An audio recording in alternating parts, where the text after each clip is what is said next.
countries. And they said, no, let us look at all this scientifically. And the countries who took those measures into hand have almost 0% increase in new cancers, cervical cancer. So we know that the virus works. We know that the vaccine works. We know that there's a virus that causes it. We just need to implement it, and we need to keep on educating, because that's what we need to do. Sometimes we sit and we talk about what's happening, and all that matters is that we inform people. In our environment, for example, women who are older, there are women who are 20 and 30 who have not had intercourse. They're free to have the vaccine, because you get a vaccine from intercourse. So if you test, you can test for HPV. Let's say you're already sexually active, you're getting a pap smear done. There are tests and pushes for people to do cervical, an HPV test from the pap smear. And then if the person is not doesn't have HPV, you don't need to do a pap smear for the next 3 years. Mm-hmm. And if they want to have a vaccine, the people who are still 20-something, they can have the vaccine. Why do we give the vaccine at 90-11? Because that is when the person's body response has the best immune response. So in that age, you cannot expect lifelong coverage. If you get a little older, it's a little different. It might be a little less. But that is when 90-11, we give our girls the vaccine, and we could rest assured that she's unlikely to develop cervical cancer. Right. Okay. So, Dr. John, we can continue. We in a nutshell, we've covered cervical. Yeah, I think we've covered most of, if not all that there is to know. So we just have to leave it with the ladies knowing, do your pap smear. Mm-hmm. There are some women who have never done a pap smear in their life. Right. And they already past 40. Some, they have children and the child is 15 going, and they tell you, no, I never did a pap smear. Well, that's a function. That's a fault of the healthcare system, because all women should have a pap smear in the pregnancy, and if not, they should have one at their 6 weeks clinic. Yes, but some of them don't go, and some of them, they hear from other women that, they come and say to me, oh, there is this iron thing they have to put in you. I said, but who tell you that? What iron thing you're talking about? I said, yes, in the past we used the metal speculums, but now we're using disposable speculums. Right. Yes, the metal speculums, the aluminum speculums still have their place and use, because not, there are times when the disposable speculum, depending on the woman's anatomy and her cooperation, sometimes you need to use the metal one. But a pap smear, if done properly, is simple, straightforward, and not painful. Well, I was about to ask that. Maybe is it because of fear that it probably might be painful? Yes, or something like that? Yes, and that fear stems from listening to other people who may have had a bad experience. You come from, or who may not have ever had a pap smear done. Pardon me? Yes, you say, and from people who probably never had and one. And probably people who never had. But talk have a way of going. So this one say that, and this person comes, and when you finish, well, that wasn't bad. I said, good. So now that we have established that, you're going to come to get your pap smear as needed. Right. Right? And that is something every woman, as we say, within, the age and whatnot, who needs to do it. After age 65, thereabout, if you're not sexually active, you could ease off the pap smear business. So even but once you have a cervix and you're sexually active, you should be having your. Okay. Excellent. Because there are some people, for whatever reason, they had hysterectomies and the cervix is still in place. Whenever I see that, I always question why they leave the cervix. If you're going to do a hysterectomy, just take out everything. So you leave this little cervix there, and the person, they still have to come and do the pap smear. They could still get the cervicitis. My thing is just take it out, but it's there. So once you have a cervix, you're sexually active, do your pap smear. Your pap smear. Okay, excellent. Maybe uterine cancer while we at it, because that is one that the obesity plays heavily on. Okay. Right? And again, the age group. Each cancer, you may have a particular age group. The uterine cancer or endometrial cancer is usually a cancer of the postmenopausal woman. Right? Usually. In medicine, 1 + 1, they always give you 2. But generally, it is in the postmenopausal woman. Now, menopause. Once you have established 1 year of no menstruation, you're considered to be menopausal. Right. Mm-hmm. How do you explain to me you did not have a period for 10 years, and all of a sudden you're having a bleed and you tell me your period come back?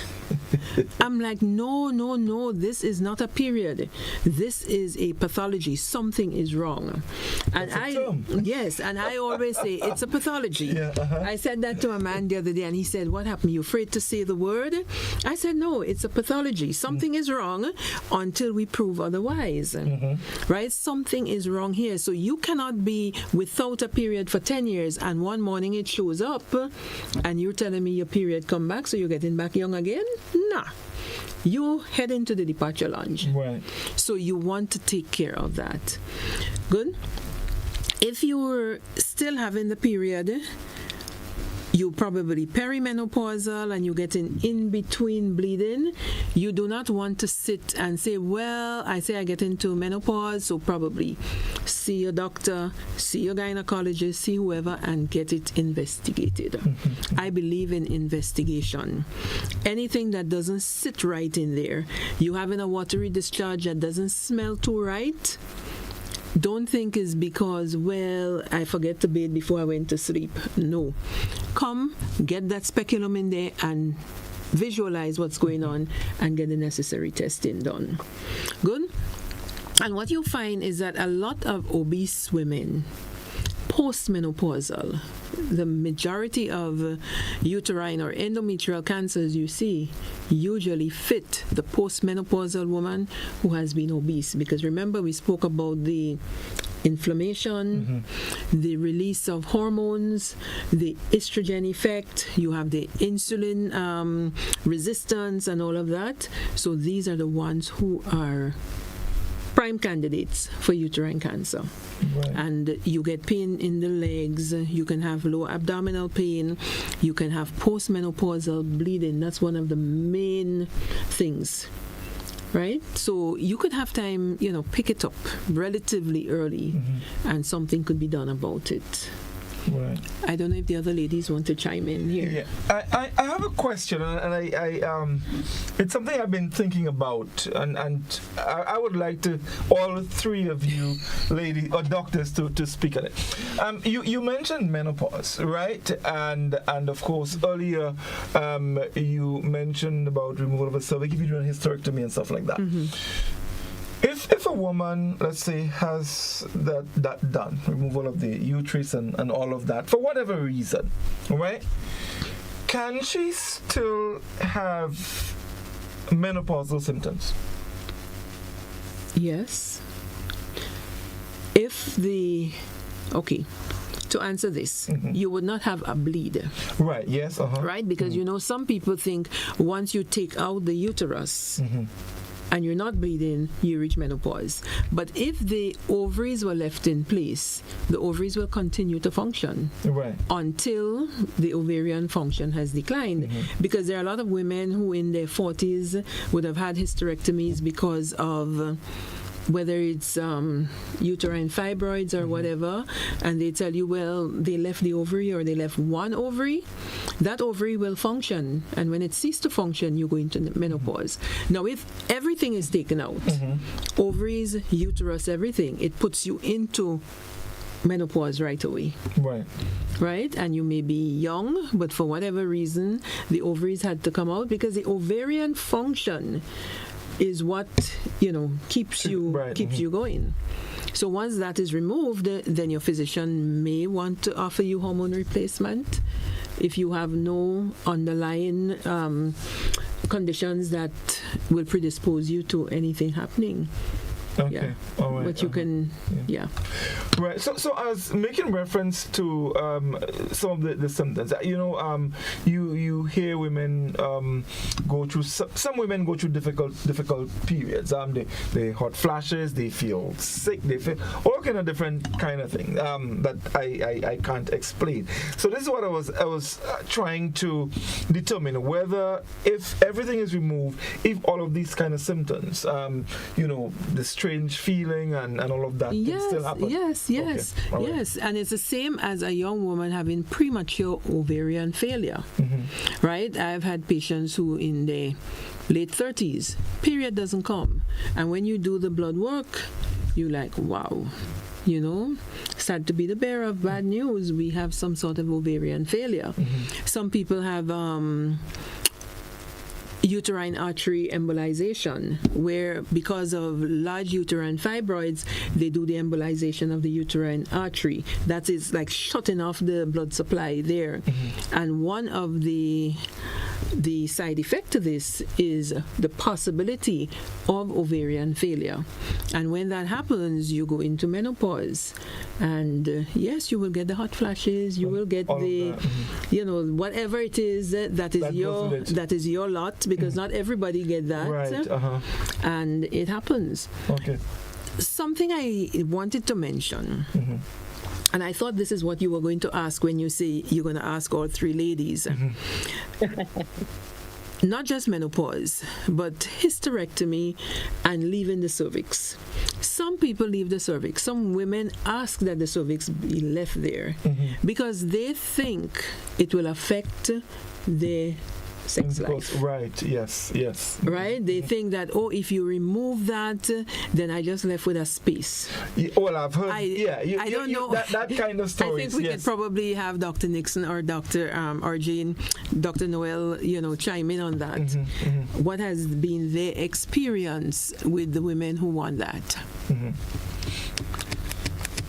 So, hysterectomy for a woman changes her life diametrically. She comes from being, the things that are secondary sexual features, having a period, know that your uterus isn't there, even if your period giving you hell, having your breast, all of those things make you feel female. It's the same way if you have a mastectomy for whatever reason. If you remove your breast, women feel that part of their whole femininity is removed. In the same way, they feel that if you remove their uterus, that they're not the same down there. The truth is that we probably really need to, we absolutely need to do more counseling so people can understand information, shared information with women that, it's not the same, but there's nothing wrong with it. Here is what happens. Do diagrams, show women pictures of how their body remains mostly intact, except that you don't have a uterus that's going to bleed into your vagina again. That's it. We don't tell women what is it that we're doing. We're so busy having to do all the other things as a physician, and we don't spend time counseling our patients. Remember, women also have the challenge of being accountable to their partners. And a man thinks that a woman will change. She's not going to be as lubricated.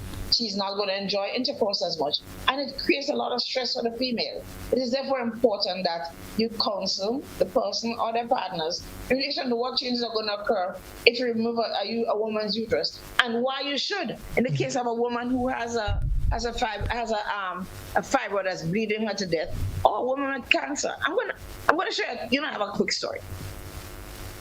Somebody who I know very well, who was my patient, had cold sores on their mouth, but they have an upfront job. And so I suggested to them that they get some antiviral medication. And they started to take it. And a couple of days later, I called and I said, "How are you feeling?" And she says, "No, good man, it's gone. But you know something? Like on day 8, I noticed I spotted." I said, "What?" "Yeah, I spotted. This woman had been in menopause for at least 2 years."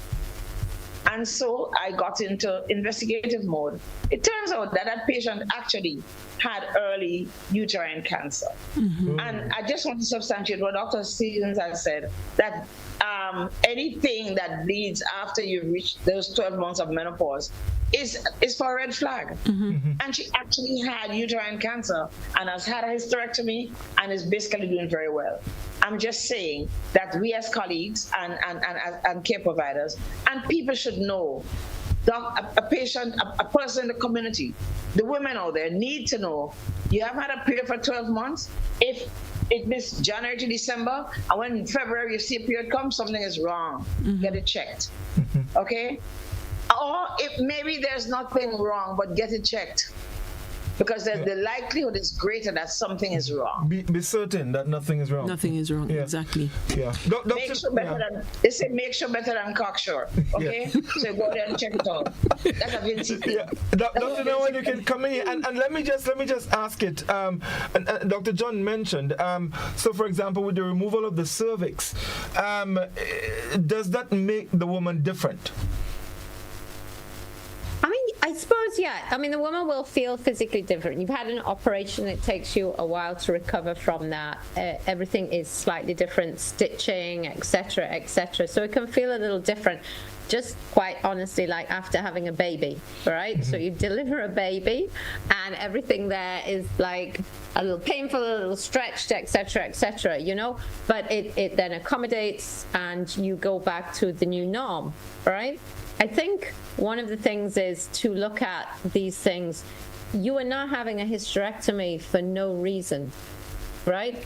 Like Sonia said, like Dr. Nixon said, you're having, either you've got a fibroid that is bleeding so much that you are desperately anemic, you are unwell, you are exhausted, you're tired, there is no improvement, things are getting worse. Or you have cancer, and cancer will kill you. So you're not having it just for some placating reason, you're having it for a serious reason. So the price of a little change and having to maybe just come, learn to feel very slightly different is a small price to pay to keep your life and the possibility to go on and live a long and happy life. All right? So I think some of it is also putting things into perspective and really thinking about what is important and where things come in the volume of your lifespan. You know what I mean? So right.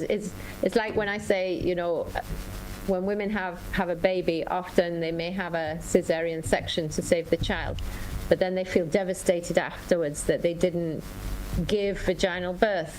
My comment will be like, what was done was to save your child, and the rest of it is actually, it doesn't matter. It's okay. It's all right. Your expectations have changed, but it's all right. You have to look at the bigger picture as to what is the most important outcome, And I think in this case, it's the same thing. Just having a little reality check and like you said, talking about it before, talking about it afterwards, being able to get that counseling, involving the partner, so everyone's on the same boat, but with the reality that as a woman, you hopefully will come out a healthier person with the prospect of a long and fruitful life. Right. Yeah. Dr. John, I just want to ask you one more question, and I'm asking for our men folk now, with the same thing that you raised. In terms of the whatever little change may occur, let's say with the removal of the cervix or wherever else, can it affect a woman's orgasmic functions? It shouldn't. Right. Okay? Sexual function is part up here. Yeah. The majority of it is up this side. So you find that after a certain age, I'm just going that road, women become a little bit withdrawn because, as we say earlier, they have children, body changes, all of that. So it's not the same as when they were in their teens and 20s and they felt, confident about everything. Similarly, after a baby, they may not be forthcoming with sexual activity because, as Dr. Noel said, you sore, you everything, so you don't want anything there. Right, yeah. Although there are some people right after the baby they could go. Yeah. Similarly, after surgery, mentally, you may be thinking, I wonder how he now sees me. Right. I wonder what he's thinking. There are some men, after seeing their wives deliver, it's difficult for them to be intimate. Well, there was one. Not because of the pain and the everything, just the act of seeing the baby come out. That experience. Yes, they cannot be intimate with their wives. It happens. So the woman, she's had surgery for hysterectomy. She is probably thinking, I wonder how he's seeing me. And this is where, as Dr. Nixon say, counseling both parties is important. And I like when people come together for the consultation. The wife don't come today and the husband tomorrow, or the partner today, next one tomorrow. Come together, ask questions, because I like to ask both parties the questions. How is he? How is she? So if I ask a man, how is the sexual function? Sometimes he say, ask her, she can tell you. All right, yes. And similarly. So in a situation like that, she may be reluctant to initiate the act because yes, she may be sore, but if she has her ovaries functioning, she would be fine. And remember, it's not just about penetration and whatnot. There is all the intimacy and everything that goes with it, and the whole 9 yards, the lubrication and whatnot. So that should not affect her. Right. She should be able to enjoy relationship, intercourse as before. But because the head comes in the way, sometimes it's difficult because instead of concentrating or just letting life be, they think so much about I wonder and I wonder and I wonder what. So men should play an important role in helping to build back the confidence and all of that. Of course. This can't be taken lightly. It's a partnership here, and they should work it out together. All right. This is so interesting. We have to move on. I think I need to. Let me say this here. I think I need to bring this trio back together because some very, very instructive information is coming out here, which I think our listeners need to understand. So we may have to continue, but uterine, yes, we understand that. We have not spoken about breast, which is probably the most common. The most common. Ovarian, I would like to mention ovarian. I may not go into it in as much detail, but it's important because yes, we see women with ovarian cancer, and again, the predisposing factors are the same. The obesity, lack of exercise, alcohol, tobacco, what else? Being Exposure. female. I didn't get that. Being female. Yes, being female. being female. Just being female. Yeah, yes. being female, right? But more so, women who have never given birth. Right? I was researching some time ago, and they said that the number of ovulations you have had in your lifetime could be an indicative factor of your risk for ovarian cancer. Really? Right, yes. So you never had children, you have like in the case of polycystic ovaries where you're not ovulating, right? You ovulate maybe less than 5 times in a year. It's a predisposing factor. All right. And the thing about ovarian cancer is that when you pick it up, it's already established and going. Okay. Yeah. Because unlike cervix, there is no screening for ovarian cancer. You have to go by symptoms. So a patient who comes to you and they complain of feeling bloating, maybe swelling in the feet, dull ache in their back and all of that, I want to know what's going on with the ovaries. We are going to do an ultrasound. Yes. Yeah, we get an ultrasound and let's see what's happening. They tell you, well, the period accustomed not coming. Let us see what's happening there. Right, so that's one of the things. You could present with bloating, with all of that. There is no screening for it, so you want to follow up on symptoms. Right. Okay. Okay. Wonderful indeed. I think it's true Jane because the ovaries are right there deep in the pelvis. By the time, say, there is a mass, you're not going to feel it on the outside so easily. You're not going to see it. So it's kind of hidden. Right. Cancer, until it's quite often quite progressed, Yeah, and it's one of the cancers that spread. You know, the metastasis is going. And I always say in our little island here, we love the word gas. Yeah, everything is gas. We dying and I say is gas. We getting a heart attack and I say is gas. The gas move, we gonna put in your back, you're gonna put in your head. No, you're so correct. Listen, they would rub here for you and burp. Yeah. Because it's gas. They rub the shoulder for you and burp because it's gas. So anything inside here is gas. Yeah.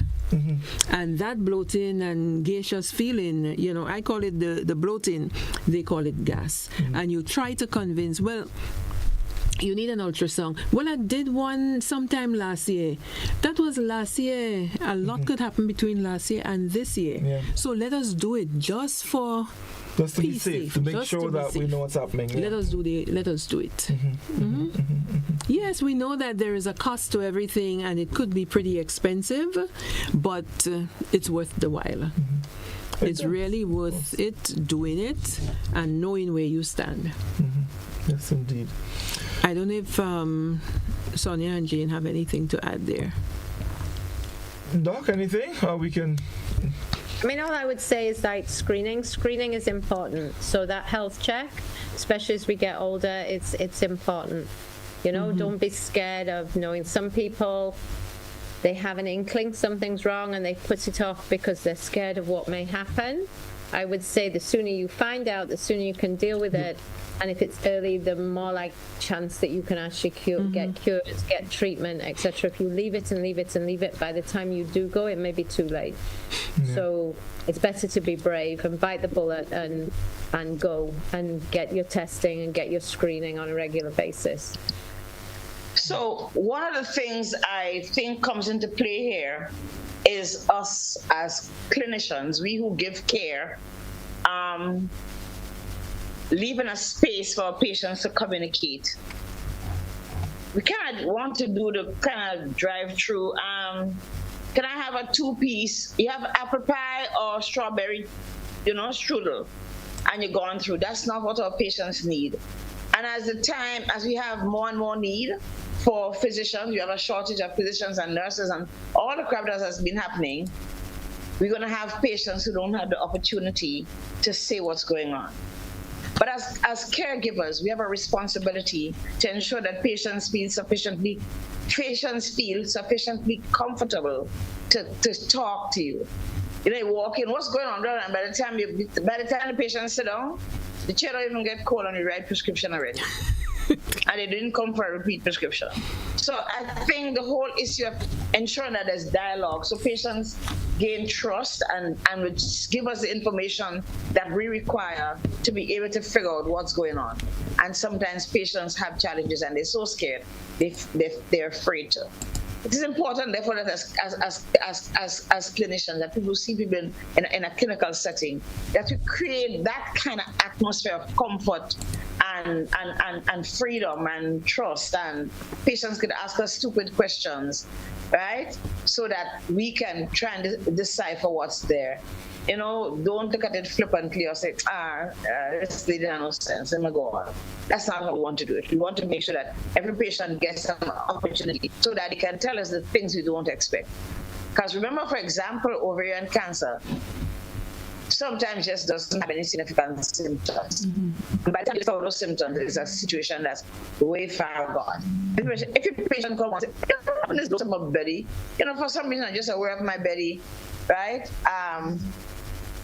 It's not going to. If they come once and they come twice, they come to you and say, I tell you, this is the last time you didn't pay attention. We need to listen to our patients. And we need to figure out that they will tell us the things that they think we need to hear if we allow them the opportunity to do so. Right, wonderful. So, Dr. John, time is going quickly, so maybe we could just quickly touch on breast. Yeah, and then we can, Yeah, because despite the fact that men can have breast cancer, it's more common in women, right? And, the boobs, the breast is just, the prized possession of some women. Yes, indeed. Sorry. And for some men as well, right? And it's one of the things that cancers attack pretty often. So yes, the self-breast examination is important. Predisposing factors, again, all that we mentioned before. But in the case of breast cancer, mommy had breast cancer, granny had breast cancer, auntie had breast cancer, you better be checking. I remember a couple years ago, I sent a patient, she was maybe about in her late 30s, and I wanted a mammogram. I did an ultrasound and I ordered the mammogram. And the mammogram people said, no, she's not aged yet to do mammogram. And of course I was irate. I said, you don't tell me that. I know why I am sending her for the mammogram. Right. So this thing about that age, she not aged yet. So it's like I was crazy asking for the mammogram. Of course, that young lady is no longer with us. She departed before she was 40. Breast cancer. Right, so screening is important. The business of mammogram in some circles could be controversial because, of course, it's radiation you're being exposed to, but it's a good screening tool. You want to start with your self-breast examination, or your physician should examine your breast when you go to them. Every patient who comes to you for the first time, or every patient who comes to me for the first time, you do a full examination, you include the breast. Right. Because I don't know you. Right. So I'm going to do the breast because I'm going to document everything. When you leave from by me and you step out there, God forbid something happen, I am the last physician who saw you. You should be able to say something, right? And that is the rationale. And you want to establish, as Sonia say, some rapport with the patient, that they will not be uncomfortable coming to tell you what is happening with them. Good? So you encourage them to do the breast examination, whether it's when they're in the shower or when they're just lying on their bed, and you show them the technique how to do it. And when they come to you, you do it and you show them what you're doing. Now, if you pick up on any mass in the breast, let's assume I pick up a mass on the left breast. I'm going to palpate on the right, to see if it's occurring on both sides. Some people have very, like a balloon with water. You don't feel nothing. And some people, again, lumpy breast, what we call fibrocystic breast. And the sonographer or the radiologist may say, based on the consistency of the breast, tiny nodules could be hidden and you don't see it. So follow up in 2 years or whatever. You should do it. Because last year you're fine, next year, what happened? I wonder, when did this develop? So it's important to examine. Keep examining. Keep examining. And especially if you have a strong family history of breast cancer, you almost be sure you're in line. The people who are very spiritual will say, I'm going to break this, it's not going to happen. Yes, we can say that. And there is divine intervention and miracles happen, but you have to let common sense prevail. I always say, don't put the master to the test. He give you physicians who can guide you. Do what you're supposed to do, and then leave the rest up to him. Yes. Right? Yes. Some patients, they will tell you, no, that's not my share. I'm not claiming it. You're not claiming it. But you're being sensible in your approach to your health. So that is where the breast is concerned. And of course, if there is something in there, you will be referred to the surgeon. Breast comes under surgery for whether it's fine needle biopsy or whether it's a biopsy, because the biopsy is what's going to tell you exactly what it is. That's where they put it under the microscope and look at the cells, see if there are any disorderly cells going on there, cells that are multiplying and just wouldn't stop multiplying, and they will tell you what would be the course of action. Okay, lovely. So we practically almost out of time. So Doc, we started yourself and Dr. Noel talking about the childhood obesity. So if you can take your final words to speak on that, just to do a brief summary, I want to get a little more than my final words, because I think we've emphasized some diseases that emphasize the need to really approach childhood obesity. And this year, we're going to start on a journey for Grenadians to recognize that we do have a big problem that is going to mushroom. That's going to be like not just a time bomb, but an atomic bomb, and really spread and be very dangerous for us. March the 4th is World Obesity Day. In Grenada, we're focusing on childhood obesity this year. And together, the Chronic Disease Commission, together with the Ministry of Education, the Ministry of Sports, the Ministry of Agriculture / Food and Nutrition Council, are going to be having activities. We're going to speak a little more. But I want to bring to mind one big activity that is due to happen, because Rotary clubs in the Caribbean, from, I guess, Antigua down, and English-speaking, and Suriname, right? And Trinidad and Guyana and Barbados, everybody, OECS, which is District 7030, focuses on childhood obesity walks. So on Saturday the 8th, that's the 8th, we're inviting every Grenadian to join us at Quarantine Park for our walk. Around the park, there's actually a walking track within Quarantine Park, for those who don't know, that's open to John public. Come and walk, come and exercise. Very salubrious environment. You can run up and down, jump on the monkey bars, exercise, encourage exercise, because we must also encourage movement as a family. Everybody's going to have to do something. It doesn't matter how silly, ring a rosy, all the things that are really easy and don't cost and give us so much joy and kept us in a state of almost constant movement. So join us at 4 o'clock on Saturday the 8th, which culminates all of the celebrations. We're going to talk about more of this next week, because we're going to come back and talk about childhood obesity and how scared we are and how empowered we must be at this point to confront the challenges of childhood obesity. The walk is going to be at that time. We're going to have some screening for pressure and sugar and looking at what your weight is. We're going to have just water and coconut water, because we want to teach healthy lifestyles. We're going to have sampling of foods that are considered nutritionally correct for our children by the Food and Nutrition Council. And we're going to have games, running up and down. Jane can probably talk about that. Play games, just traditional games, things that we do and enjoy, working together with the Ministry of Education and Sports. There are other activities that are going to be happening, but I want people to take into consideration that activity where there's a lot happening and where we can all learn, and there'll be time to talk to a doctor or somebody to ask questions about childhood obesity. I'm trying to there's a little menu book that kids can cook to, which is very simple foods made of simple stuff like making smoothies at home, using natural fruits, no adding sugar, and all the things that are not good for us. That should be, we may just have a link. I don't know that we're going to have we're going to have books ready, but certainly there'll be a link so children can, on the weekends, make their own snacks and make healthy snacks and healthy foods when they come home in the evening. So we keep a healthy lifestyle within our families. So that's what. Jane, I'm sure you want to say some more stuff, because this is about our policy implementation, although it's not ratified, but there are things we have to do. Mm-hmm. Yeah, I mean, quickly, because I know we don't have much time, but the example of this walk and the activities that we're going to do, education, the concepts of what children eat in school, what is allowed in school, etc., they are all part of the plan and the policy that we have put together.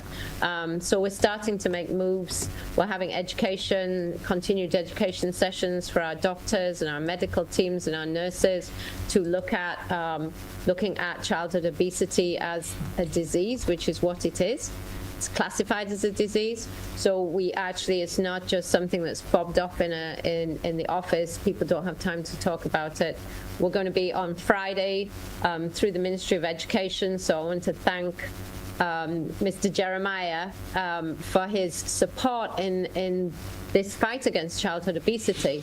We'll be talking to all the teachers within the different school sectors on Friday during their breaks.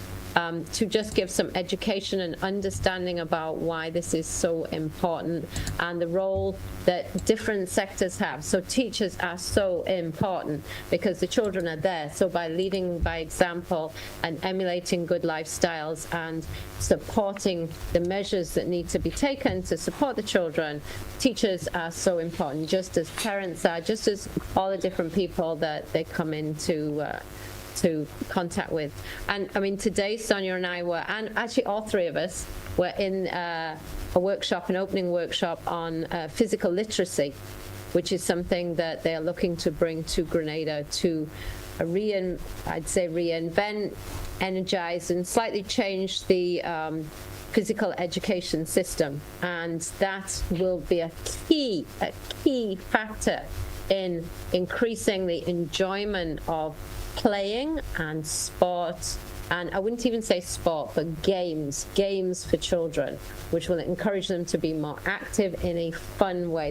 Children need to enjoy activity, so they want to do it. So hand in hand. So we have quite a few things that will be going on during the week, which, as Sonia said, we'll talk again about, but it's good to be able to get that out to the general public and gradually get people talking about this, and instead of being combative against it or saying no, it's not happening, or it doesn't matter, or it's not important, it does matter, it is important, and it's really for the health of our children. Okay. Thank you, Dr. Noel. Dr. John, your final words to our ladies out there as it relates to this very serious... Yes. As we approach Women's Day, it's one of the things that I want to leave our women folk with, that you need to listen to your bodies, you need to be aware, and you need to take charge. Don't leave it. Nobody else is going to do it for you. So you want to get up there. If you know you haven't done your pap smear, remember the cancers that we spoke about. Do the necessaries. And if you're a smoker, you may want to give up the smoking. If you're a heavy drinker, you want to give up the drinking. Right? We never know how much alcohol will be too much or how much alcohol will predispose you. Be careful with what you eat in. Jane and Sonia are talking about all that they're going to be doing for the children. That's childhood obesity. So if we take care of it when they're small, then they would not get to our stage and be obese. They will be used to being physically active. So I want to encourage our women folk, get physically active. And physically active doesn't mean having to go to the gym and pay a gym membership. If you could afford it, all well and done. Today at that literacy, physical literacy thing, it was something as simple as a sheet of paper, crumble it up. I had big women and men running all over, having fun. So it could be done. Right? You just want to get active. Give up on the sedentary life. Give up on the things that you ate when you were a teenager and you could have burnt it out. You want to do less of that now, and do your screening, do all that is necessary. If your lifestyle is a promiscuous one, pay attention to it. HPV and all of that.